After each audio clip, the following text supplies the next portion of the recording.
Hello दोस्तों। Hello दोस्तों। आज क्लास का पहला दिन है।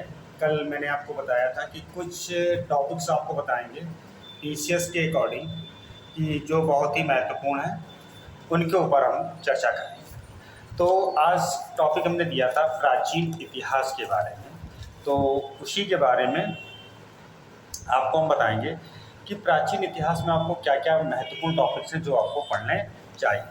ठीक है, तो उसी में आता है पहला पार्ट हमारा इतिहास जानने के स्रोत। हेडिंग देखिएगा आप, इतिहास जानने के स्रोत आपको पढ़ना है।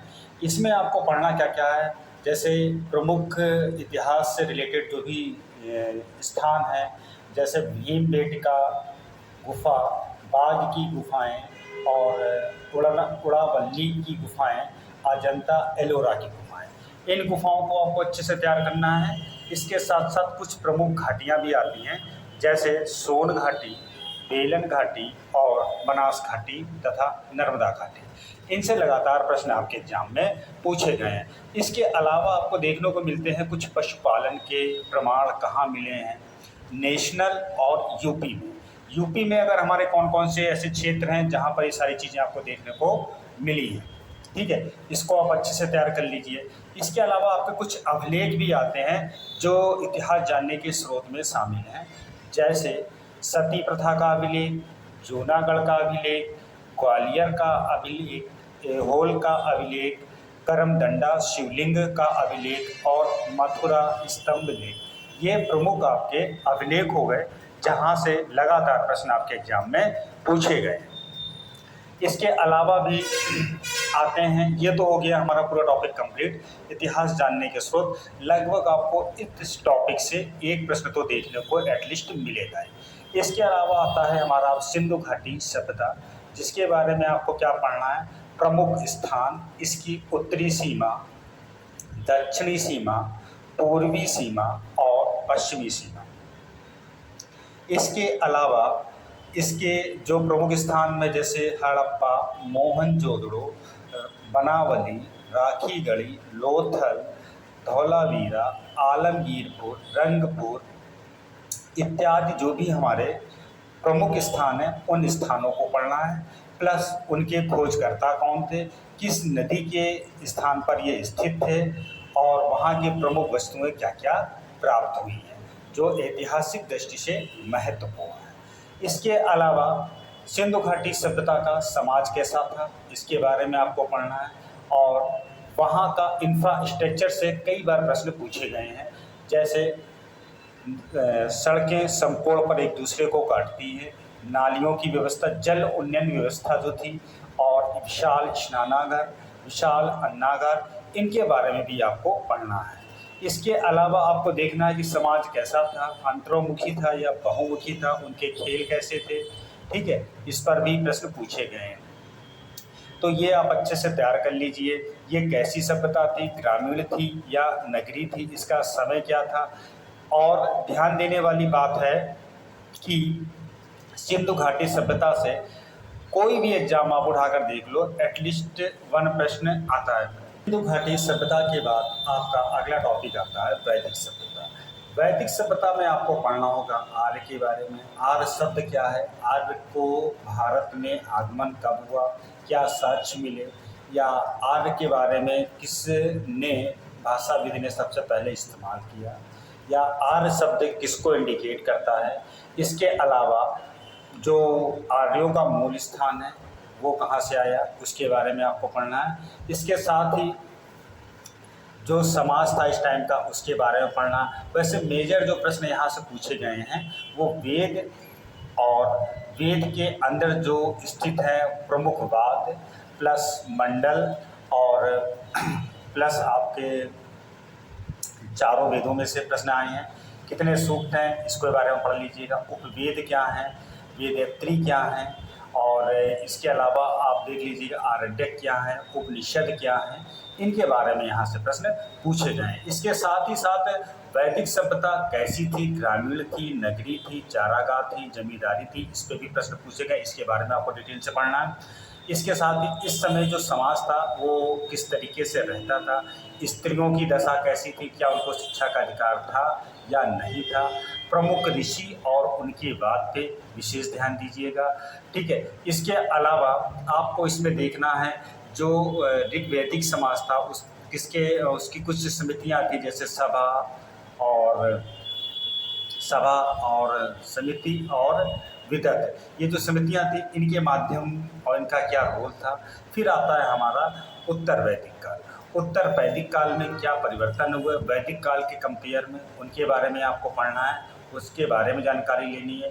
इसके साथ ही साथ आपको ये भी देखना है कि ऋग्वेद में किस देवता या किस नदी का जो स्थान है उसको प्राचीन काल में क्या कहा जाता था। देवताओं में सबसे ज़्यादा किसको इस्तेमाल किया गया है, जो ऋग्वैदिक देवता थे क्या वो उत्तर वैदिक देवता में रहे या उनके स्थान किसी अन्य देवता ने ले लिया। जो भी परिवर्तन हुए ऋग्वैदिक से उत्तर वैदिक में, इसके बारे में आपको पढ़ना है। और व्यापार जो होता था वो क्या होता था, इसके साथ ही सिंधु घाटी सभ्यता में और वैदिक सभ्यता में कंपेयर भी आपको करना है कि उस टाइम की जो वस्तुएं थी और इस टाइम की जो वस्तुएं क्या परिवर्तन आया, कौन से पशु उस टाइम पे पालतू थे, कौन से पशु वैदिक काल में पालतू हुए या उत्तर वैदिक काल में रहे।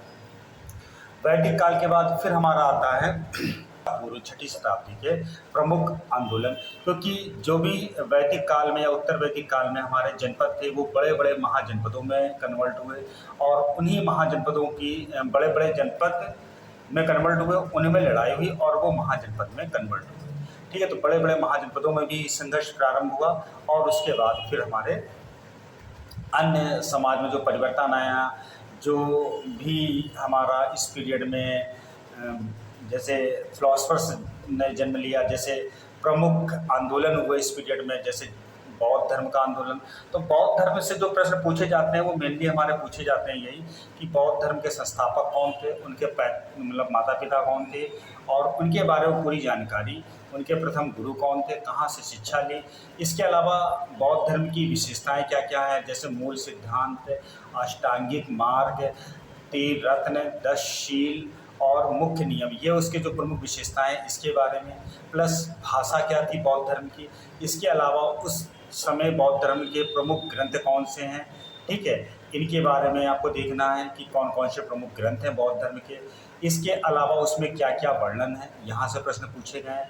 इसके साथ ही आपको देखना उस बौद्ध धर्म के प्रमुख राजा कौन कौन थे, जैसे बिंबिसार, अजातशत्रु, कनिष्क और अशोक, हर्षवर्धन, ये जो है हमारे बौद्ध धर्म के प्रमुख राजा थे। व्यक्तित्व के ऊपर भी प्रश्न पूछे गए हैं, जैसे नागसेन, आनंद, उपाल, बुद्ध घोष और इस पीरियड में लिखी गई जो भी प्रमुख पुस्तकें हैं उनके बारे में पढ़ना। इसके साथ साथ और भी प्रश्न पूछे गए हैं, बौद्ध धर्म से संबंधित प्रमुख स्थान कौन कौन से हैं, ठीक है, या बौद्ध धर्म के प्रमुख स्तूप कौन कौन से हैं, उसके बारे में भी प्रश्न पूछे गए हैं, तो इनको भी आप अच्छे से तैयार कर लीजिए। प्रमुख संस्थान बौद्ध शिक्षा के कौन कौन से थे, यहाँ से भी प्रश्न आए, इनके बारे में पढ़ लीजिए।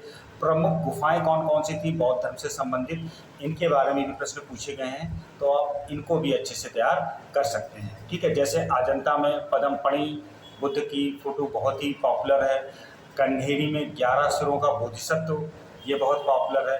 इस तरीके से आप इनको तैयार करने का प्रयास कीजिए। इसके बाद आता है जैन धर्म।